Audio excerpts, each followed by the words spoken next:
আসসালামু আলাইকুম স্যার। ওয়ালাইকুম সালাম। সাদিয়া কি বিবি মরিয়ম? Yes sir. ভালো আছো? আলহামদুলিল্লাহ স্যার। তুমি কি গত ক্লাসটা করোনি? না স্যার, আমি অনেক অসুস্থ ছিলাম স্যার, এই জন্য আমি লাস্টের ক্লাসগুলো করতে পারিনি। ও তাই তো আমি তোমার খুঁজছি, কি ব্যাপার, কি আমাদের মরিয়ম কোথায়? পরে দেখি তুমি নাই। হ্যাঁ স্যার, আমি কোনো ক্লাসই করিনি। আহ, আসসালামু আলাইকুম স্যার। ওয়ালাইকুম সালাম। সাদিয়া? জি স্যার। হ্যাঁ, ওকে, ভেরি গুড। সাদিয়া তো লাস্ট ক্লাস করছিল আমার মনে আছে। জি স্যার, লাস্ট ক্লাস করেছিলাম। হ্যাঁ, তা কি পিছনে যেহেতু ক্লাসগুলো করো না, এখন কি কোনো সমস্যা হচ্ছে অঙ্ক বুঝতে বুঝতে? স্যার, জি স্যার, সমস্যা হচ্ছে খুব। স্যার, ইউটিউবে স্যার আপনার ক্লাসগুলো প্রত্যেকটা পুরোপুরি নেই, মানে বিষয়বস্তু দেওয়া আছে, মানে কি কি পড়িয়েছেন বেশ কয়েকটা ক্লাসে, এগুলো মানে হচ্ছে পুরোপুরি ক্লাসগুলো পাচ্ছি না ইউটিউবে আপনার। প্লে লিস্টে গিয়ে। মানে পুরো প্রথম অধ্যায় কমপ্লিট করতে হবে, অনেক বড়, অনেক সিলেবাস, স্যার কিভাবে কমপ্লিট করবো স্যার বুঝতেছি না। ঘটনা হচ্ছে আমরা যখন প্রথম জুমে যে ক্লাসগুলো নিয়েছিলাম, এই জি। সিস্টেমটা তো আমাদের সবার জন্য নতুন, তাই না? জি। প্রথম প্রথম আমাদের এগুলো রেকর্ড করতে প্রবলেম হইতো। তখন শুধু জি মোবাইলে স্যার। ক্লাস নিতাম, এটা রেকর্ডের ব্যবস্থা ছিল না। এই জন্য আচ্ছা প্রথম স্যার। দিকে ক্লাসগুলো রেকর্ড হয় নাই। আর রেকর্ড না হওয়ার কারণে সেগুলো ওইভাবে আপলোড দেওয়া হয় না ইউটিউবে। কথা বুঝতে পেরেছো? জি স্যার, বুঝতে পেরেছি। তুমি ক্লাসগুলো করতে থাকো। করতে গিয়ে জি যদি স্যার। তোমার কোনো প্রবলেম হয়, তাহলে জি। তুমি আমার সাথে ফোনে কথা বলো, কথা বলে যে অঙ্কটা প্রবলেম, যে জায়গাটা প্রবলেম, তুমি আমার সাথে হেল্প নিয়ে তুমি এটা সমাধান করে নিও। কেমন? জি স্যার। স্যার, এমসিকিউ পরীক্ষা হবে 20 মার্কসের। এমসিকিউ? হ্যাঁ, এমসিকিউ পরীক্ষা 25 মার্কসে। 25 মার্কস। হ্যাঁ। Okay sir. Sir, Baby Mariyam sir, একটা কোশ্চেন ছিল। হ্যাঁ, শিওর, বলো। স্যার মানে আমি তো লাস্টের ক্লাসগুলো কয়েকটা করতে পারিনি স্যার। তো স্যার ওই ক্লাসগুলোতে আপনি যা যা পড়িয়েছেন স্যার, সবগুলো তো স্যার মানে আসসালামু আলাইকুম। আরেকজন যে বললো স্যার, সাদিয়া, হ্যাঁ, যে সবকিছু স্যার ইউটিউবে নেই। হ্যাঁ। তাহলে স্যার সেগুলো কি করব আমি, মানে কোথা থেকে পড়বো? এখন তোমাদের জন্য যেটা করণীয়, তোমরা হচ্ছে প্রথম অধ্যায়ে তো 3টা ভাগে ভাগ করা: ক বিভাগ, জি খ স্যার। বিভাগ, গ জি স্যার। বিভাগ। প্রথম জি। প্রথম চার ক বিভাগে আছে হিসাবের পরিচিতি, হিসাব বিজ্ঞানের। জি স্যার। দ্বিতীয়টার মধ্যে আছে লেনদেন। তো তোমরা লেনদেনের মধ্যে যে জিনিসটা গুরুত্বপূর্ণ, লেনদেন চিহ্নিতকরণ। তোমরা লেনদেন চিনা, তারপরে টেবুলার ছক করা, তারপরে হিসাব খাত নির্ণয় করা। তো এই কাজগুলো বইয়ে যে অঙ্কগুলো আছে তোমরা করার চেষ্টা করবা। যেটা না পারবা করতে গিয়ে সেখানে আমার সাথে আমার হেল্প নিবা। স্যার, তিনোটা বিভাগ থেকে কি কোশ্চেন হবে? ক, খ, গ, তিনটা দেখি কোশ্চেন হবে। ঠিক আছে? অতএব তোমরা অঙ্কগুলা করবে, করতে গিয়ে যে অঙ্ক করতে গিয়ে তোমার সমস্যা হয় সেখানে তুমি আমার সাথে ফোনে কথা বলে নিও। কারণ হচ্ছে এখন তো তোমার প্রিভিয়াস ক্লাসগুলো যেভাবে ইউটিউবে দেওয়া আছে ওইটুকু যতটুকু সম্ভব দেখবা, বাকিটুকু আমার সাথে কথা বলে তোমরা পরামর্শ নিবা, হেল্প নিবা। ঠিক আছে? ওকে এছাড়া স্যার, থ্যাংক ইউ। এছাড়া তোমাদের বাসা যদি কাছাকাছি হয়, তাহলে আমি মঙ্গলবার দিন কলেজে আসি, একজন একজন করে বা দুজন করে। যদি বেশি প্রবলেম হয় তাহলে আইসা আমার সাথে কথা বলে আইসা সশরীরে কোন জায়গায় প্রবলেম এগুলো দেখে যেতে পারবা। হ্যাঁ, অনেকে একসাথে আসা যাবে না, অনেকের একসাথে কলেজে আসা নিষেধ। যার একমাত্র কাছে আসছো, যদি এরকম হয় যে না স্যারের কাছে গিয়ে অঙ্কটা দেখে আসি, তাহলে কলেজে আসতে পারবা। আদারওয়াইজ ফোনে আমার কাছ থেকে হেল্প নিয়ে তোমরা সমাধান করে নিবা। স্যার আমি মাত্র জয়েন করছি স্যার, আমি বুঝি না, আপনি আবার একটু বলবেন? না, আমি বলতে চাচ্ছি তোমাদের যারা পিছনে ক্লাসগুলো করতে পারোনি প্রথম অধ্যায়, সেগুলো নিজেরা বাসায় করবা। করতে গিয়ে সমস্যা হলে আমার সাথে ফোনে কথা বলে আমার হেল্প নিবা। আর যদি কলেজের আশেপাশে কাছাকাছি বাসা হয়, তাহলে মঙ্গলবার দিন আমি কলেজে যাই, ওই দিন আমার সাথে যোগাযোগ করে ফোন করে একজন বা দুজন আসবা, যে স্যারের সাথে সরাসরি যারা বুঝতে চাও আর কি, যে একটা সমস্যা বুঝি নাই, স্যারের কাছ থেকে হেল্প নিয়ে আসি, তাহলে কলেজে আসতে পারবা। অথবা বাসায় বসে ফোন করে আমার হেল্প নিতে পারবা। ঠিক আছে? স্যার, বলো। স্যার দ্বিতীয় অধ্যায় কি আমাদের সিলেবাসে থাকবে পরীক্ষার জন্য? দ্বিতীয় অধ্যায়ের একটা অংশ থাকবে, জাবেদার অংশটুকু থাকবে, শুধু যেটুকু আজকে আজকে তো হলো সোমবার, আজকে জি স্যার। পর্যন্ত যেটুকু পড়াবো এটুকু থাকবে। স্যার প্রথম অধ্যায় নিয়ে প্রিপারেশন নিতে মানে সময় খুব লাগতেছে, এখন দ্বিতীয় অধ্যায় নিয়ে প্রিপারেশন কিভাবে নিব স্যার, সময় খুবই দ্বিতীয় কম। অধ্যায় তোমার কিছু পড়তে হবে না, আজকে ক্লাসটা যে পুরো পড়াবো এটুকু খেয়াল করে শুনবা, জি এখান থেকে জি। একটা বা দুইটা প্রশ্ন দেব। স্যার সিটি আচ্ছা পরীক্ষায় কয়টা এমসিকিউ থাকবে? 25টা। সিটি পরীক্ষা প্রশ্ন থাকবে এমসিকিউ 25টা। এটা হলো প্রথম অধ্যায়ের ক বিভাগ, খ বিভাগ এবং গ বিভাগ, 3 বিভাগ থেকে। আর আজকে দ্বিতীয় অধ্যায়ের যে ক্লাসটা করব তার উপর থেকে 2টা বা একটা প্রশ্ন দিব, ঠিক স্যার আছে? এটা পাস মার্ক কততে? সিটি পরীক্ষায় কখনোই পাস মার্কের কথা চিন্তা করবা না। সিটি পরীক্ষা সবসময় চিন্তা করবা 25-এ 25 পাওয়ার অথবা 20-এর উপরে নাম্বার পাওয়া। জি স্যার। অ্যাকাউন্টিং এ আমি তোমাদের মুখ থেকে কোনোদিন 5 নাম্বার শুনতে চাই না, আশা করি না। আমাদের অ্যাকাউন্টিং এর টার্গেট থাকবে সব বিষয়ের চেয়ে সর্বোচ্চ নাম্বার পাওয়া এবং ভালো করা ইনশাআল্লাহ, ঠিক আছে? স্যার একটা কোশ্চেন ছিল। হ্যাঁ ব্যাস স্যার, অবশ্যই। তারপরে যদি একটু বলে দিতেন স্যার। তারপর যদি বলে দিই 5 নাম্বার 12।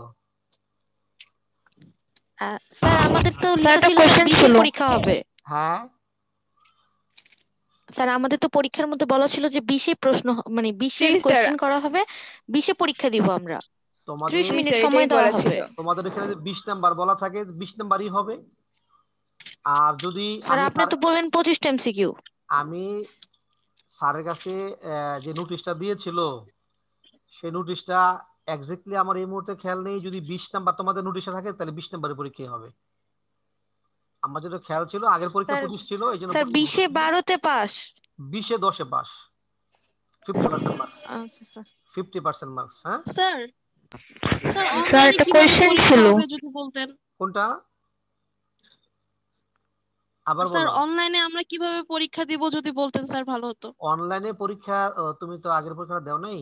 অনলাইনে তোমাদের নো স্যার। প্রত্যেকেরই একটা জিমেল অ্যাকাউন্ট থাকা লাগবে। হ্যাঁ জি জিমেল অ্যাকাউন্ট করে, যেটা মোবাইলে তুমি যে অলরেডি অ্যাকাউন্ট যে করে তুমি যেটা গুগলে তুমি সাইন ইন করেছো না, জি হ্যাঁ হ্যাঁ ওইটা থাকলেই হবে। এখন তো তুমি গ্রুপে ক্লাস করতে পারতেছো, জি ওই গ্রুপে আমরা পরীক্ষার প্রশ্নটা তোমাদের গ্রুপে শেয়ার করে দেব। তোমরা জি স্যার। সেখানে ঢুকে, অনেকে পরীক্ষা দিয়েছে আগের বার, তো ওইখানে সঠিক জি উত্তরে তুমি টিক চিহ্ন দিবা, দিয়ে সর্বশেষ জি সময়ের ভিতরে আমরা যে সময় দিব ওই সময়ের জি মধ্যে তুমি সাবমিট করে দিবা। মানে ওই সময়ের মধ্যে সাবমিট করতে হবে, না সাবমিট হলে করতে যদি হবে, সময় পার হয়ে যায় তাহলে তাহলে তাহলে তোমার পরীক্ষা বাতিল হয়ে যাবে, সাবমিট হবে না, ওটা ক্যান্সেল হয়ে যাবে। ক্যান্সেল হয়ে আচ্ছা যাবে, স্যার। ঠিক আছে? স্যার স্যার আপনার স্যার একটা শেষ কোশ্চেন ছিল পর্যন্ত আমার। পরীক্ষার হ্যাঁ বলো মরিয়ম, আহ, বলো। কখন পরীক্ষা করবেন স্যার? পরীক্ষার মরিয়ম না সময় স্যার, দিবেন লাইবা। কখন? হ্যাঁ লাইবা বলো। আচ্ছা স্যার আপনি আমাদের যে ফার্স্ট চ্যাপ্টার উপর যে এক্সামটা দিবেন স্যার, ওটা কি অনুসরণে যে এমসিকিউ আছে এগুলো ফলো করলে হবে না আরো এক্সট্রা কিছু ফলো করতে হবে? ওইগুলো ফলো করলেই হবে। আর কিছু স্যার ম্যাথ, আসসালামু আলাইকুম। ওয়ালাইকুম সালাম, কিছু ম্যাথমেটিক্যাল যে ব্যাপারগুলো আছে, ম্যাথ যে অঙ্কগুলো জি স্যার। করিয়েছি, তার উপর থেকে কিছু ম্যাথের স্যার প্রশ্ন সেকেন্ড দেব। চ্যাপ্টার চলে গেছেন? এখন শুরু করব। ও আচ্ছা। স্যার স্যার একটা ফার্স্ট কথা ছিল চ্যাপ্টারে স্যার। মরিয়ম হ্যাঁ মরিয়ম বলো। স্যার, অনেক সময় দেখা যায় যে স্যার অনলাইনের ক্লাস যখন চলতে থাকে স্যার আমাদের নেটওয়ার্ক ডিসকানেক্ট হয়ে যায়। এখন স্যার আমাদের যদি এরকম হয় যে এক্সামের টাইমের শেষের দিকে স্যার, কারণ নেটওয়ার্কটা স্যার ডিসকানেক্ট হয়ে গেল, তো সাবমিট করতে জি পারলাম স্যার। না স্যার। স্যার সেই ক্ষেত্রে জি কি স্যার, করব? তখন কি এটা করব? তো কারণ আমরা তো স্যার এক্সিডেন্টলি টাইম যদি অনুযায়ী স্যার এক্সামটা দিব, হ্যাঁ তো টাইমের মধ্যে যদি স্যার সাবমিট না করতে পারি তাহলে তো আপনি বললেন যে এক্সাম বাতিল হয়ে বাতিল যাবে। হয়ে যাবে। হ্যাঁ এক্সিডেন্টলি যদি এরকম ঘটনা ঘটে যায় তাহলে সঙ্গে সঙ্গে আমাকে নক করে জানাবে যে স্যার আমার অ্যাক্সিডেন্টলি ইলেকট্রিসিটি চলে গেছে স্যার বা আমি করতে পারিনি। হ্যাঁ বলো। স্যার আমাদের এক্সামটা কি ফার্স্ট চ্যাপ্টারের উপর হবে? ফার্স্ট চ্যাপ্টারের ক খ গ 3টা ভাগে ভাগ করা আছে দেখবা ফার্স্ট চ্যাপ্টারের মধ্যে। হ্যাঁ জি স্যার। এই 3টা ভাগ থেকেই প্রশ্ন হবে, ক বিভাগ, খ বিভাগ, গ বিভাগ, অর্থাৎ হিসাব বিজ্ঞানের পরিচিতি, লেনদেন এবং হিসাব, এই 3টা স্যার অংশ আমাদের থেকেই ম্যাথ প্রশ্ন হবে। আসবে? ম্যাথ না, ম্যাথ আসবে তো এমসিকিউর মধ্যেই আসবে। অ্যাকাউন্টিং তো স্যার অবশ্যই আমি ম্যাথ থাকবে। আপনাকে কয়েকটা ম্যাথ দিছিলাম। কোথায় গ্রুপে ইয়েতে দিয়েছো মেসেঞ্জারে? উম, জি স্যার, ফারজানা। আমি আজকে তোমার ফারজানা অঙ্ক আমি দেখেছি বাট জি তোমার স্যার। অঙ্কের মধ্যে দুইটা লেনদেন যেটা আমি দেখেছি সেটা হচ্ছে যে উদ্দীপকের লেনদেনের সাথে তোমার এর মিল নেই এক।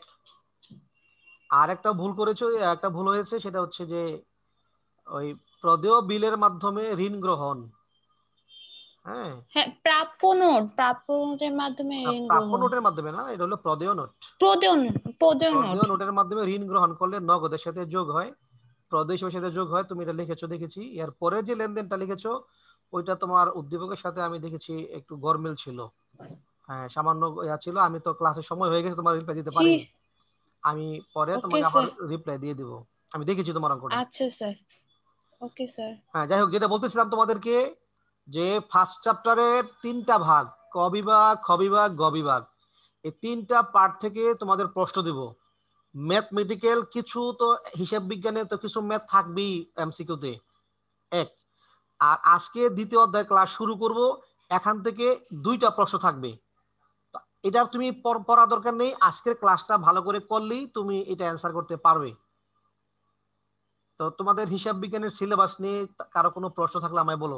আর মরিয়মের যে প্রশ্নটা করেছিল যে সাবমিট করার আগে যদি বিদ্যুৎ চলে যায়, এরকম হতে পারে এক দুইজনের, এরকম সবারই হবে তা নয়। যদি তাৎক্ষণিক এরকম ঘটনা ঘটে যায় তাহলে সঙ্গে সঙ্গে আমাকে, আমি তো তখন ইনস্ট্যান্ট বসা থাকবো তোমাদেরকে প্রশ্ন দিয়ে। যেই 30 মিনিটের পরীক্ষা হবে এই 30 মিনিট আমি ইনস্ট্যান্ট বসা থাকবো ডেস্কটপের সামনে, কারণ 30 মিনিট সময় শেষ আমি প্রশ্নটা অফ করে দিব। সুতরাং এর মধ্যে তুমি আমাকে নক দিবে, স্যার আমার এখানে বিদ্যুৎ চলে গেছে বা প্রবলেম হয়েছে, আমি সাবমিট করতে পারিনি। ঠিক আছে, বুঝতে পেরেছো? জি স্যার। Okay fine. এরকম হবে না আশা করি, তারপরও যদি হয়ে যায় হতে পারে। এটা তো বিদ্যুৎ যেহেতু আমাদের হাতে নাই, অনেক সময় আমার ক্লাসও বিদ্যুৎ চলে যায়। তো বলো, পরীক্ষার বিষয় নিয়ে আর ফার্স্ট চ্যাপ্টার নিয়ে তোমাদের আর কারো কোনো প্রশ্ন আছে কিনা? স্যার আবার যদি লিংকে ঢুকতে না পারে ওই সময়? লিংকে ঢুকতে অনেক পারবা, সময়। লিংকে ঢুকতে পারবা, লিংকে ঢুকতে, যদি নেটওয়ার্ক তোমার দুর্বল না হয় তোমার বাসায়, তাহলে লিংকে ঢুকতে সমস্যা হবে না। লিংক আমরা উন্মুক্ত স্যার করে দেব। রেজাল্টটা কি ওই দিনই দিয়ে দিবেন? রেজাল্টটা হ্যাঁ সাথে সাথেই পরে পেয়ে যাবো। ও আচ্ছা স্যার। ঠিক আছে, আর কারো কোনো কোশ্চেন আছে? স্যার সে বলো। স্যার আমাদের কয়টা থেকে পরীক্ষা শুরু হবে? টাইম টেবিল তোমাদের কি স্যার? তোমাদের ওই যে রুটিনে দেওয়া আছে না টাইমটা? 10টা থেকে স্টার্ট হবে। হ্যাঁ, 10টা থেকে স্টার্ট হবে। 10টা থেকে। ওকে স্যার। স্যার আরেকটা কোশ্চেন স্যার, যেদিন পরীক্ষা হবে সেদিন আর কোনো ক্লাস হবে না? না, ওই দিন আর ক্লাস হবে না, পরীক্ষার দিন কোনো ক্লাস হবে না। Okay sir. তো পরীক্ষা শুরু ওকে হইলে স্যার। কোনো ক্লাস হবে না, শুধু পরীক্ষাই চলবে, শুধু পরীক্ষার প্রিপারেশন নিবা। ওকে, ওকে স্যার। Okay fine. তো ঠিক আছে, আমরা তাহলে আমাদের পরবর্তী কার্যক্রম শুরু করছি। জি তোমাদের স্যার। সাথে আজকের মতো ফার্স্ট চ্যাপ্টারের আমাদের কাজ সমাপ্তি করলাম, আমরা সেকেন্ড চ্যাপ্টারের কাজ শুরু করছি ইনশাল্লাহ। অলরেডি গত ক্লাসে তোমাদের সাথে কিছু বিষয় আলোচনা করেছি হিসাব চক্র নিয়ে। হিসাব চক্রের ধাপ কয়টা বলেছিলাম তোমাদের কি মনে আছে? স্যার 10টা। 10টা, ভেরি গুড। 10টা ধাপ ছিল হিসাব চক্রের, এবং এটা তোমাদের আমি বলেছিলাম যে এটা তোমাদের প্রশ্ন আউট করা হলো, এটা পরীক্ষায় থাকবে, মনে আছে তো নাকি কথা? জি স্যার। হ্যাঁ ফাইন। জি স্যার, তাহলে স্যার এটা আসতেছে পরীক্ষায়। হ্যাঁ, 1 নাম্বার জি পেয়ে স্যার, গেলা। একটি বা দুইটি কোশ্চেন হবে, তার মধ্যে এই একটা আছে। 1 নাম্বার পেয়ে গেলা। স্যার আমরা কি একবারে শিওর কনফার্ম এটা আসবে? ওমা, এটাকে দলিল দেওয়া যাবে, লিখিত অঙ্গীকার করা যাবে? তারপরে আবার দেখলাম নাকি বলা কোশ্চেনে যায়? যে নাই। হ্যাঁ, আমি কিন্তু বলেছি আজকের ক্লাস থেকে 2টা, আমি কিন্তু বলি না যে হিসাব চক্র সহ 2টা। ও আচ্ছা স্যার। হ্যাঁ, খেয়াল করো, দেখো, জার্নাল বা জাবেদা, জাবেদার একটা সংজ্ঞা, ছোট্ট একটা সহজ সংজ্ঞা তোমাদের সামনে আমি দিয়েছি। যে হিসাব বইতে ব্যবসায় প্রতিষ্ঠানের লেনদেন সংগঠিত হওয়ার সাথে সাথে দুতরফা দাখিলা পদ্ধতি অনুযায়ী ডেবিট ক্রেডিট নির্ণয় করে তারিখের ক্রমানুসারে ব্যাখ্যা সহ লিপিবদ্ধ করা হয় তাকে জাবেদা বলে। এই জাবেদার সংজ্ঞার মধ্যে অনেকগুলো কথা অন্তর্ভুক্ত রয়েছে। সংখ্যাটা ছোট, বা তাৎপর্য এটার অনেক বেশি। কারণ হিসাব বিজ্ঞানের মূল ভিত্তি হচ্ছে লেনদেন, মানে হিসাব বিজ্ঞানের মৌলিক বা মূল ভিত্তি বলো বা এটার ভিত্তি বলো, সেটা হচ্ছে লেনদেন। সেই লেনদেন চেনার জন্য তোমাদেরকে আমি 6টা বৈশিষ্ট্যের কথা বলেছিলাম। একটা ঘটনার মধ্যে যদি 6টা বৈশিষ্ট্য পাওয়া যায় তাহলে আমরা সেই ঘটনাকে লেনদেন বলবো। তাহলে আমাদের প্রথম কাজ হচ্ছে লেনদেনটাকে চিহ্নিত করা। সেই লেনদেন সংঘটিত হওয়ার সাথে সাথে দুতরফা দাখিলা পদ্ধতি অনুযায়ী, মানে দুতরফা দাখিলা পদ্ধতি বলতে বোঝানো হয় এই লেনদেনের মধ্যে যে দুইটা হিসাব খাত রয়েছে, দুইটা পক্ষ রয়েছে, পক্ষ দুইটা আমরা ভাগ করে গ্রহীতাকে ডেবিট এবং দাতাকে ক্রেডিট করে ক্রেডিট নির্ণয় করে তারিখের ক্রমানুসারে বলতে বোঝায় আগেরটা আগে পরেরটা পরে, কোনো এলোমেলো করে না, যে আগে 2 পরে 7 পরে 4 পরে 10 এরকম নয়, 2 3 4 7 10 এরকম, মানে সিরিয়াল ঠিক রাখতে হবে। এটাকে বলা হয় তারিখের ক্রমানুসারে ব্যাখ্যা সহ লিপিবদ্ধ করা হয়, তাকে জাবেদা বলে। সংখ্যাটা তোমাদের বুঝতে কারো কোনো প্রবলেম আছে? Sir fine. এই হলো জাবেদার সংজ্ঞা, তোমরা আগেও পড়েছো। এই জাবেদা যে জার্নাল শব্দটি, এটি আসছে জার শব্দ হতে উৎপত্তি হয়েছে, জার। আর জার শব্দটি হচ্ছে যার অর্থ কি? জার, হ্যাঁ বলবো। এই জার শব্দটি হলো ফরাসি শব্দ। কোন দেশি শব্দ? ফার্সি। ফার্সি না ফরাসি ফরাসি? ফরাসি ফরাসি বলতে ফ্রান্স ফরাসি। বোঝায়, ফার্সি বলতে কিন্তু ফার্সি মানে হলো যে পাকিস্তানের শব্দ বা, জি স্যার, হ্যাঁ। পাকিস্তানি শব্দ। আর ফরাসি বলতে কিন্তু ফ্রান্স। কেমন? এটা হলো ফার্সি না ফরাসি শব্দ। এটা ফরাসি জি শব্দ, স্যার। জার থেকে উৎপত্তি হয়েছে। আর জার শব্দের অর্থ হলো দিবস বা দিন। জার শব্দের অর্থ হলো কি? দিবস। এগুলা কিন্তু এমসিকিউ কোশ্চেন, এগুলা কিন্তু তোমার পরীক্ষায় সাধারণত এসে থাকে, যে জার শব্দের অর্থ কি, জার অর্থ কি। তারপরে দেখো, জাবেদাকে হিসাবের প্রাথমিক বই বলা হয়।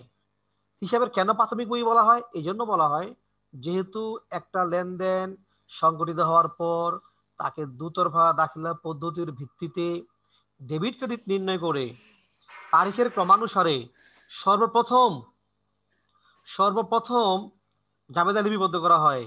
এজন্য এই বইটাকে বলা হয় হিসাবের প্রাথমিক বহি। হিসাবের প্রাথমিক বহি। ঠিক আছে? জি স্যার। তো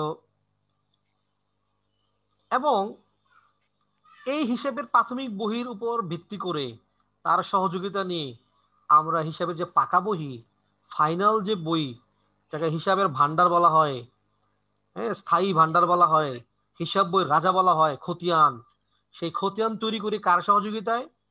জাবেদার জাবেদা। সহযোগিতায়। তাই জাবেদাকে বলা হয় হিসাবের সহকারী বই বা সাহায্যকারী বই, সহকারী বইও বলা হয়। এটাকে প্রাথমিক বইও বলা হয়, আবার সহকারী বইও বলা হয়।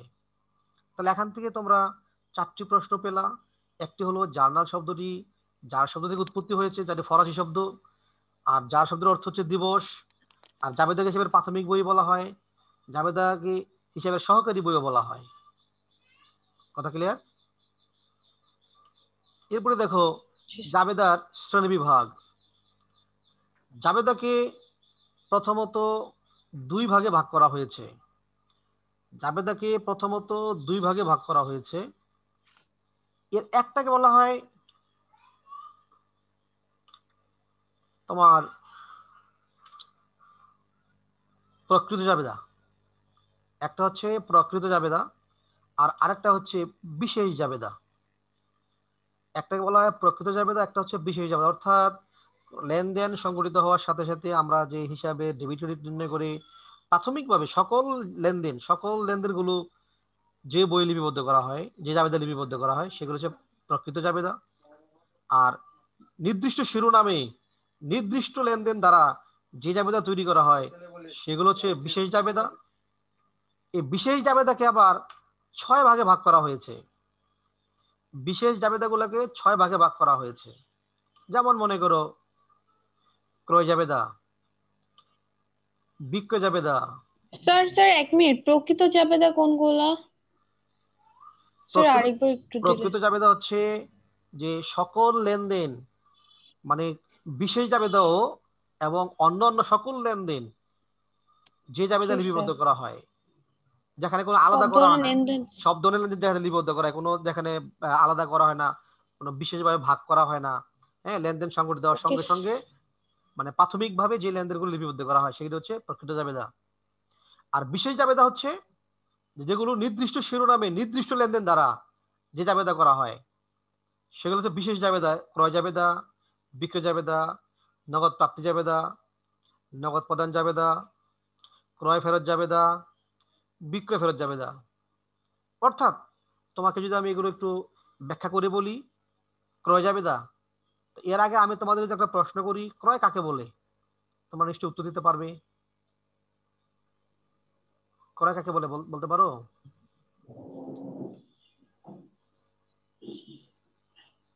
বলো, একজন বলো, ক্রয় কাকে বলে? ক্রয় কোনগুলা, ক্রয় কি? হ্যাঁ, আমি বলে দিচ্ছি, খেয়াল করে শোনো। হ্যাঁ, বলো বলো বলো।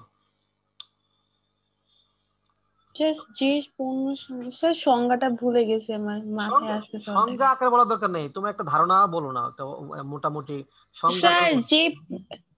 যে উৎপাদনটা আমরা এনে বিক্রি করার জন্য হ্যাঁ আনি হ্যাঁ, তাকে। মানে কথা হচ্ছে বিক্রয়ের জন্য যে জিনিস ক্রয় করা হয়, বিক্রয়ের জন্য যদি কোনো কিছু ক্রয় করা হয় সেটাকে পণ্য বলে, আর সেটাকে ক্রয় বলা হয়।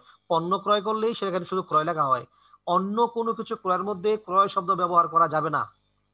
একমাত্র পণ্য ক্রয় করলেই সেটাকে ক্রয় বলা হয়। আর পণ্য তাকে বলা হয় যেগুলো বিক্রির উদ্দেশ্যে ক্রয় করা হয়, যেগুলো বিক্রয়ের উদ্দেশ্যে ক্রয় করা হয় সেগুলি হচ্ছে একমাত্র পণ্য। ঠিক আছে? তো ক্রয় জাবেদা এবং লিপিবদ্ধ হবে ক্রয় কোনগুলো, এটা তোমরা নোট করতে পারো, কথা আমার খেয়াল রাখতে পারো, কোট করে রাখো। সেটা হচ্ছে পণ্য ক্রয়ের মধ্যে যে ক্রয়গুলো শুধুমাত্র ধারে ক্রয়, ধারে পণ্য ক্রয় লিপিবদ্ধ হবে ক্রয় জাবেদায়। এখানে আর কোনো লেনদেন, অন্য কোনো ক্রয় এই জাবেদায় লিপিবদ্ধ হবে না। নগদ ক্রয় হইলে লিপিবদ্ধ হবে না, সম্পদ ক্রয় হইলে লিপিবদ্ধ হবে না, মনিহারি ক্রয় হইলে লিপিবদ্ধ হবে না। তাহলে এখানে ক্রয় জাবেদায় শুধুমাত্র লিপিবদ্ধ হবে ধারে পণ্য ক্রয়। তোমরা মনে হয় আমার কথা বুঝতে পেরেছো? জি স্যার। কারো কোনো কনফিউশন তাহলে আমি বলতে পারো? স্যার এক মিনিট, স্যার বাকিগুলা কেন হবে না? মানে এটা নামই হলো কি জাবেদা? ক্রয় জাবেদা। আর ক্রয় জাবেদা লিপিবদ্ধ আচ্ছা হয় শুধুমাত্র ধারে করে, এটা নাম হলো বিশেষ জাবেদা। বিশেষ মানে বিশেষ ব্যক্তি, বিশেষ লেনদেন, এটা ওকে এখানে স্যার। অন্য কিছু অন্তর্ভুক্ত এখানে হবে না। তাহলে ক্রয় ওকে জাবেদা স্যার। লিপিবদ্ধ হবে শুধুমাত্র ধারে পণ্য ক্রয়। ঠিক আছে? জি স্যার। তাহলে আমাকে একজনে উত্তর দাও। আচ্ছা, মরিয়ম বলো, বাকিতে যন্ত্রপাতি ক্রয়, বাকিতে যন্ত্রপাতি ক্রয়, এটা ক্রয় জাবেদার অন্তর্ভুক্ত হবে কি হবে না?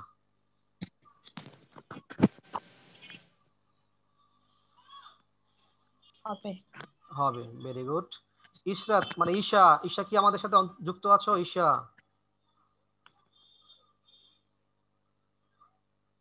যুক্ত নেই। সাদিয়া বলো দেখি, অন্তর্ভুক্ত হবে কি হবে না? হবে স্যার। হবে। ধারে ক্রয়। লাইবা অন্তর্যুক্ত আছে আমাদের সাথে? লাইবা,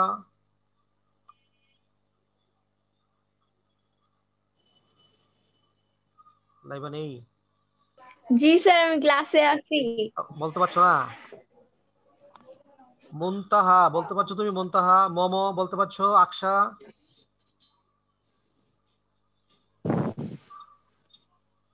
অন্তর্ভুক্ত হবে কি হবে না? লাবিবা,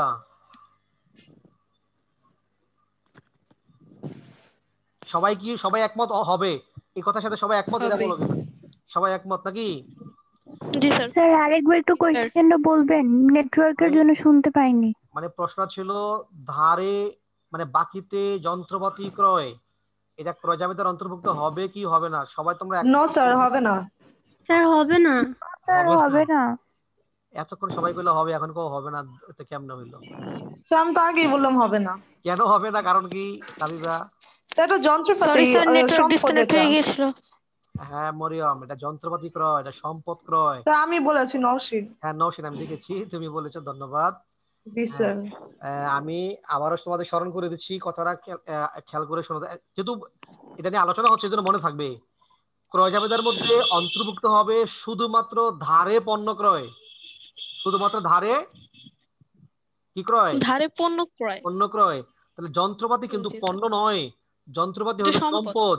হ্যাঁ, আবার জি যদি স্যার, বলে, ভুলে গিয়েছিলাম স্যার। আবার যদি বলে বিক্রয়ের উদ্দেশ্যে যন্ত্রপাতি ক্রয়, তাহলে এটা পণ্য হয়ে যাবে। তখন কি হয়ে যাবে? পণ্য। তখন এটা অন্তর্ভুক্ত হবে। তাহলে খেয়াল রাখতে হবে যে যদি পণ্য ক্রয় হয় তাইলেই কেবলমাত্র, এবং শর্ত হইলো বাকিতে হইতে হবে। তাহলে বাকিতে পণ্য ক্রয় হইলেই কেবলমাত্র ক্রয় জাবেদায় অন্তর্ভুক্ত হবে। নিশ্চয়ই তোমাদের এখন মনে থাকবে। ঠিক আছে, জি স্যার। Okay fine. এটা যদি বুঝে থাকো তাহলে পরেরটা, এটার বিপরীত উত্তর তোমরা সহজে বলতে পারবা। ফারজানা চৌধুরী, তুমি উত্তর দিবা জি স্যার। বিক্রয় জাবেদায় কি অন্তর্ভুক্ত হবে? স্যার ধারে পণ্য বিক্রয়। ধারে পণ্য বিক্রয়, ভেরি গুড। এখানে ওইটার বিপরীত কথা, অর্থাৎ শুধুমাত্র যদি পণ্য বিক্রয় করা হয়, যেগুলো বিক্রয়ের উদ্দেশ্যে ক্রয় করা হয়েছিল, ওই জিনিস যদি ধারে বিক্রয় করা হয়, সেগুলো কেবলমাত্র বিক্রয় জাবেদায় অন্তর্ভুক্ত হবে। অন্য কোনো লেনদেন, নগদ বিক্রয়, শুধু পণ্য বিক্রয় হইলেও যদি নগদে হয়, সেটা এখানে অন্তর্ভুক্ত হবে না। এমনকি অন্য কোনো বিক্রয় এখানে অন্তর্ভুক্ত হবে না। আমার আমার মনে তোমরা দুইটাই বুঝতে পেরেছো। Okay fine. আসো, নগদ প্রাপ্তি জাবেদা, অর্থাৎ যে জাবেদায় কারবারের সকল নগদ প্রাপ্তিগুলো অন্তর্ভুক্ত হয়ে থাকে। শুধুমাত্র নগদ প্রাপ্তি অন্তর্ভুক্ত করে যে জাবেদা প্রস্তুত করা হয় সেগুলো হচ্ছে নগদ প্রাপ্তি জাবেদা। এখানে কেবলমাত্র টাকার প্রাপ্তিকেই বোঝানো হয়, নগদ টাকাকে। তোমাদের প্রশ্ন হতে পারে, স্যার চেক পাইলে? চেক পাওয়ারও এখানে নগদের শামিল, এখানে নগদের মধ্যে অন্তর্ভুক্ত হবে। অর্থাৎ টাকা পাইলে, চেকে পাই, নগদে পাই, ব্যাংকের মাধ্যমে আসুক, টাকা যদি কারবারের মধ্যে আসে, তবে একটা শর্ত আছে এখানে, টাকা আসলেই হবে না, টাকা আসতে হবে তৃতীয় পক্ষের কাছ থেকে, অন্য কোন দ্বিতীয় পক্ষের কাছ থেকে। দ্বিতীয় পক্ষ আর তৃতীয় পক্ষ এগুলাকে, কারবার হচ্ছে এখানে নিজের ফার্স্ট পক্ষ, প্রথম পক্ষ, মালিক দ্বিতীয় পক্ষ, আর বাকি স্যার সবাই। একজনের থেকে চেক পেয়ে আরেকজনকে ফেরত, ওটা কি নগদে আসবে? এটা আসার মধ্যেও আসবে, যাওয়ার মধ্যেও যাবে, দুই জায়গায় যাবে। ও তোমার প্রাপ্তির ও মধ্যেও আচ্ছা। আসবে, প্রদানের মধ্যেও যাবে। ঠিক আছে, জি স্যার। তাহলে আমি যে কথাটা বোঝানোর তোমাদের চেষ্টা করছি, কারবারের মধ্যে নগদ টাকা যদি প্রাপ্তি ঘটে, তাইলে নগদ প্রাপ্তি জাবেদে আসবে, এবং সে প্রাপ্তি হইতে হবে কারবারের বাইরের কোনো লোকের কাছ থেকে। সেটা মালিকও হতে পারে, বাইরের লোকও হতে পারে। কারবারের নিচের টাকা নিজের কাছে আসলে সেটা অন্তর্ভুক্ত হবে না। যেমন মনে করো ব্যাংক থেকে টাকা উত্তোলন করা হলো, ব্যাংকে টাকা জমা আছে, কার টাকা জমা আছে? ব্যাংকে যে জমা আছে টাকাগুলো কার? কারবারের না অন্য কারো? কারবারের টাকা। কারবারের টাকা। তো ব্যাংক থেকে উঠে যদি কারবারের মধ্যে আনা হয়, তাহলে সে টাকা কি কারবারের প্রাপ্তি ঘটলো? তোমার মনে আমার কথা বুঝতে, তোমরা কি আমার কথাটা বুঝতে পারোনি? না স্যার বুঝি নাই, আরেকবার আমি একটু আবার বলতে বলি, হবে। আমি আবার বলছি যে কারবারের মধ্যে টাকাটা অন্য কারো কাছ থেকে আসতে হবে। তোমার টাকা যদি তোমার কাছে আসে, যে তুমি আমার কাছে জমা রাখছিলে টাকা, তোমার 10,000 টাকা আমার কাছে জমা রেখেছো, এখন বললা স্যার টাকাটা আমাকে দিয়ে দেন, তোমার টাকা আমি তোমাকে দিলাম, তো এটা কি তোমার প্রাপ্তি ঘটলো? জি স্যার, পেলাম তো। এটা তোমার টাকা, তুমি পেয়েছো, স্যার এটা প্রাপ্তি ঘটেনি। এটা প্রাপ্তি ঘটেনি। যদি আমার কাছ থেকে তুমি কোনোভাবে টাকা পাও, যেমন মনে করো ব্যাংকে টাকা জমা আছে, ব্যাংকে কার টাকা জমা আছে? কারবারের টাকাই জমা আছে। ওইটা যদি উঠায় আনে, ওইটা প্রাপ্তি বলা যাবে না, কারণ এটা তুমি কারবারের নিজের টাকা। এটা না হয়ে যদি অন্য কারো কাছ থেকে পায়, দেনাদারের কাছ থেকে পায়, মালিকের কাছ থেকে পায়, বা কেউ কমিশন পায়, হ্যাঁ, পণ্য বিক্রি করে টাকা পায়, সেগুলো হচ্ছে প্রাপ্তি। অর্থাৎ কারবারের নিজের টাকা না হয়ে যদি অন্য কারো কাছ থেকে টাকা পায় কোনোভাবে, সেটা হচ্ছে নগদ প্রাপ্তি। ওই নগদ প্রাপ্তিগুলো নগদ প্রাপ্তি জাবেদার অন্তর্ভুক্ত হবে। তোমাদের যদি কারো কোনো কনফিউশন থাকলে আমি বলতে পারো। বুঝতে পেরেছো সবাই? Okay fine. জি স্যার। ঠিক নগদ প্রদান জাবেদা তার বিপরীত কথা। প্রাপ্তি যে কথা বলেছি, প্রদান তার বিপরীত কথা। তো এখানে আমি কিছু বললাম না। ক্রয় ফেরত জাবেদা, ক্রয় ফেরত মানে হচ্ছে যদি পণ্য ক্রয় করার পরে সেই চাহিদা অনুযায়ী বা চালানের নমুনা অনুযায়ী পণ্য না দেয়, পণ্য কোনো ত্রুটি থাকে, পণ্য কোনো সমস্যা থাকে, সেই পণ্য ফেরত দেওয়ার জন্য যে জাবেদা তৈরি করা হয় এটা হলো ক্রয় ফেরত জাবেদা। ঠিক তার বিপরীত বিক্রয় ফেরত জাবেদা, পণ্য বিক্রয় করার পরে যদি পণ্য ফেরত আসে, বিক্রয় ফেরত লিপিবদ্ধ করার জন্য যে জাবেদা করা হয় সেটা হচ্ছে বিক্রয় ফেরত জাবেদা। স্যার আমার একটা কোশ্চেন আছে ক্রয় ফেরত নিয়ে। বলো। স্যার ক্রয় ফেরত যদি প্রভাবে দেখানো যায় তাহলে ওটা কোথায় কোথায় যাবে? ক্রয় ফেরত প্রভাব আছে না ওই যে আমাদের হ্যাঁ এক প্রভাব, অধ্যায় প্রভাব, হ্যাঁ এটা ওটাতে হচ্ছে, দেখালে স্যার এটা হচ্ছে কোথায় কোথায়? প্রদেয় হিসাব হ্রাস পাবে আর মালিকানা সত্ত্ব বৃদ্ধি পাবে। এল এল হ্রাস পাবে আর ওই বৃদ্ধি পাবে। ঠিক আছে, জি স্যার। Okay fine. এবার দেখো প্রকৃত জাবেদাকে আবার 5 ভাগে ভাগ করা হয়েছে। তো সেগুলো হচ্ছে দেখো, প্রথমে প্রারম্ভিক জাবেদা, অর্থাৎ প্রথম লেনদেন লিপিবদ্ধ সংগঠিত হওয়ার পর পর প্রথমে আমরা যে জাবেদাগুলো লিপিবদ্ধ করি এবং বিগত বছরের সম্পদ দায় স্থানান্তরের জন্য আমরা এই জাবেদাগুলোকে লিপিবদ্ধ করে থাকি, এটা বলা হয় প্রারম্ভিক জাবেদা। এরপরে তোমার সমাপনী জাবেদা, অর্থাৎ প্রতি বছরের যে মুনাফা জাতীয় আয় ও ব্যয়গুলা হয়ে থাকে, যেগুলো নামিক হিসাব বলি, এই নামিক হিসাবগুলো এক বছরের আয় ব্যয় আরেক বছরে স্থানান্তর হয় না, যায় না। যে বছরের আয় এবং ব্যয় মনে জাবেদা। কেউ কি স্যারের কথা শুনতে পাও? না না না শোনা যাচ্ছে ঠিক না। না। আছে তাহলে। আমাদের সময় মনে হয় হ্যাঁ, আমাদের সময় মনে হয় শেষ হয়ে গেছে নাকি? নো না স্যার। স্যার আছে তো। না No, স্যার, 7 স্যার। মিনিট আছে স্যার। তাহলে কথা শুনতে পাচ্ছ না আমার? এখন ঠিক জি আছে, স্যার এখন এখন শুনতে এখন শোনা পাচ্ছি, যায়। এখন পাচ্ছি স্যার। ওকে ক্লিয়ার, ঠিক আছে। তাহলে দেখো যেটা বলছিলাম যে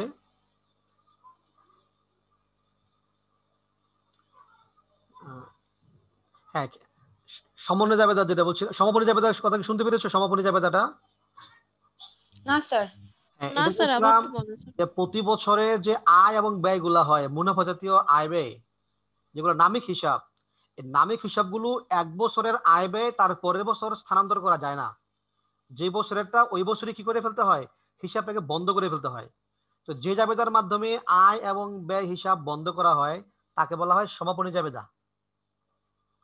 আর সমন্বয় জাবেদা হচ্ছে কোনো লেনদেন যদি লেখা থেকে বাদ পড়ে যায়, কম বা বেশি লেখা হয়, সেগুলাকে সমন্বয় করার জন্য যে জাবেদা দেওয়া হয় সেগুলো সমন্বয় জাবেদা। আর সংশোধনী জাবেদা হচ্ছে যদি কোনো লেনদেন ভুল লেখা হয়, কোনো লেনদেন লিখতে গিয়ে যদি ভুল হয়ে থাকে, সেই ভুলকে সংশোধন করার জন্য যে জাবেদা দেওয়া হয় সেটা হচ্ছে সংশোধনী জাবেদা। তারপরে রইল তোমার বিপরীত জাবেদা, অর্থাৎ বকেয়া এবং অগ্রিম আয় ব্যয়ের বকেয়া এবং অগ্রিম আয় ব্যয়ের স্থানান্তরের জন্য যে জাবেদা লিপিবদ্ধ করা হয় সেটা হচ্ছে বিপরীত জাবেদা। তো তোমরা এগুলো ধাপে ধাপে একটা একটা করে শিখবা, যদিও এখন শুধু জেনে রাখো যে প্রকৃত জাবেদাকে এই 5 ভাগে ভাগ করা হয় আর বিশেষ জাবেদাকে 6 ভাগে ভাগ করা হয়েছে। ক্রয় জাবেদা, বিক্রয় জাবেদা, নগদ প্রাপ্তি জাবেদা, নগদ প্রদান জাবেদা, ক্রয় ফেরত এবং বিক্রয় ফেরত জাবেদা। ঠিক আছে কি? জি স্যার। দেখো জাবেদার জি একটি স্যার। জাবেদার ছকটা এরকম হবে যে তোমরা উপরে জাবেদা লিখবা, তারপরে তোমরা ছকটা আঁকবা। ছকটা হবে প্রথম তারিখ, বিবরণের ঘর, খতিয়ান পৃষ্ঠা, ডেবিট টাকা, ক্রেডিট টাকা। প্রত্যেকটা লেনদেন লেখার পরে তোমরা এইভাবে, এই যে তোমরা অনেকে দাগ টানো দেখি, পুরা ঘর দাগ টেনে ফেলো। এইভাবে পুরা ঘর দাগ টানবে না, যে তারিখের লেনদেন লিখলা শুধু বিবরণের ঘরটা দাগ টানবা, বিবরণের ঘর। আর সবসময় লেনদেনের যাবে ঘরের শেষে নিচের লাইনটা, এই নিচে পুরাটা ঘর দাগ টেনে দিবা, পুরা ঘরটা। তাহলে তোমার শখটা দেখতে সুন্দর লাগবে। জাবেদার শখটা এরকম হবে, তোমরা দেখে রাখো। এটা প্রকৃত জাবেদার শখ। বিশেষ জাবেদার শখগুলো আবার একটু ভিন্নতর হবে। এটা সাধারণ জাবেদা বা প্রকৃত জাবেদার শখ, যেগুলো আমরা আগামী ক্লাস থেকে ইনশাল্লাহ শুরু করব। তো এই হলো জাবেদার শখ। তোমাদের শখের বিষয়ে কারো কোনো কনফিউশন আছে, প্রশ্ন আছে? No sir. নেই? তাহলে পিছনে যে আলোচনাগুলো আমরা, স্যার এক মিনিট স্যার। স্যার এবার আমাদের জাবেদায় যে নিচে দিয়ে যে আমরা ইয়া লিখে দেই যে ওটা দিতে হবে। কোনটা? স্যার জাবেদা করে নিচে বিবরণ লিখে দিই, ওটা কি দিতে ব্যাখ্যা হবে? ব্যাখ্যা ব্যাখ্যা হ্যাঁ হ্যাঁ হ্যাঁ, স্যার। তুমি একটু দেখো, খেয়াল করে তোমার আমি দেখাচ্ছি। জি স্যার। আহ,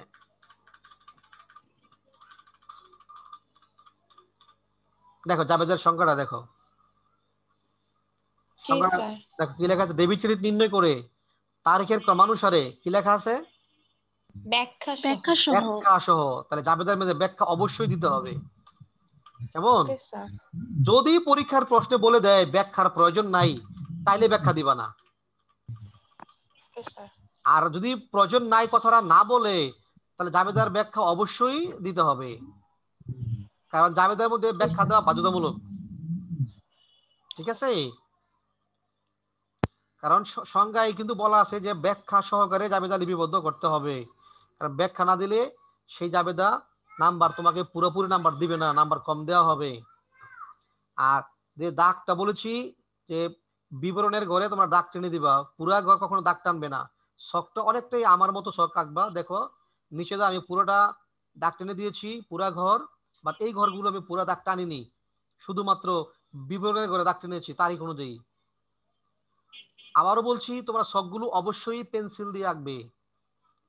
আর এই লেখাগুলো তোমরা ওকে স্যার। লেখাগুলো কলম দিয়ে লিখবে। উপরের লেখাটা তোমরা নীল কালি ব্যবহার করতে পারো, আমি সবুজ কালি দিয়েছি যদিও এখানে, তোমরা নীল ব্যবহার করতে পারো, সবুজ ব্যবহার করতে পারো, লাল ব্যবহার করা যাবে না কোনোভাবেই। পরীক্ষার খাতায় লাল কালি, হলুদ কালি, মেরুন কালি এগুলো ব্যবহার করা যাবে না।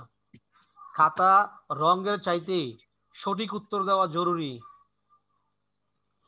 রং সং দিয়ে উপস্থাপনা সুন্দর করে যদি ভুল হয় তাহলে লাভ নেই। সঠিক উত্তর যদি তুমি শুধু কলম দিয়েও লেখো, তুমি নাম্বার ফুল নাম্বার পাবে। তবে একটা খাতার প্রেজেন্টেশন সুন্দর হওয়া বাঞ্ছনীয়, এটা একটা ভালো স্টুডেন্টের বহিঃপ্রকাশ, বোঝা যায় যে স্টুডেন্টের কোয়ালিটি ভালো। সুতরাং তোমরা প্রেজেন্টেশনটা সুন্দর করার চেষ্টা করবা, ঘরগুলো সুন্দর করে আঁকবা। তা যে আলোচনা করেছি জাবেদার শ্রেণী বিভাগ, জাবেদার শখ নিয়ে তোমাদের কারো কোনো প্রশ্ন থাকলে আমি বলতে পারো। আগামী ক্লাস থেকে ইনশাল্লাহ জাবেদা মানে প্র্যাকটিক্যালি অঙ্ক চলে যাব। অঙ্ক গিয়ে লেনদেনের প্রয়োজনে যখন কোনো নতুন নতুন আলোচনা আসবে, বাট্টা ব্যাপার আসবে, ভ্যাটের ব্যাপার আসবে, বাট্টা ভ্যাট এগুলো নিয়ে আলোচনা করব। তবে অঙ্কের মধ্যে গিয়ে অঙ্ক করব, আলোচনাও করব। তো জাবেদার শ্রেণী বিভাগ নিয়ে শখ নিয়ে তোমাদের কারো কোনো প্রশ্ন নেই? কি বলো? স্যার যদি না থাকে তাহলে ইনশাল্লাহ আজকে ক্লাস আমরা এখানে শেষ করব। তোমরা বাসায় পড়াশোনা করবে, বেশি করে পড়বে, পরীক্ষার জন্য ভালো করে প্রিপারেশন নেবে ইনশাল্লাহ। ঠিক আছে? জি স্যার, দোয়া সবাই করবেন। ভালো থেকে, সবাইকে জি অসংখ্য স্যার। ধন্যবাদ। জি স্যার, স্যার আসসালামু আসসালামু আলাইকুম। আলাইকুম। ওয়ালাইকুম সালাম। ওয়ালাইকুম। ওয়ালাইকুম আসসালাম ওয়া রাহমাতুল্লাহ। স্যার আসসালামু আলাইকুম। ওয়ালাইকুম আসসালাম। লাইট কে জ্বালাইছে?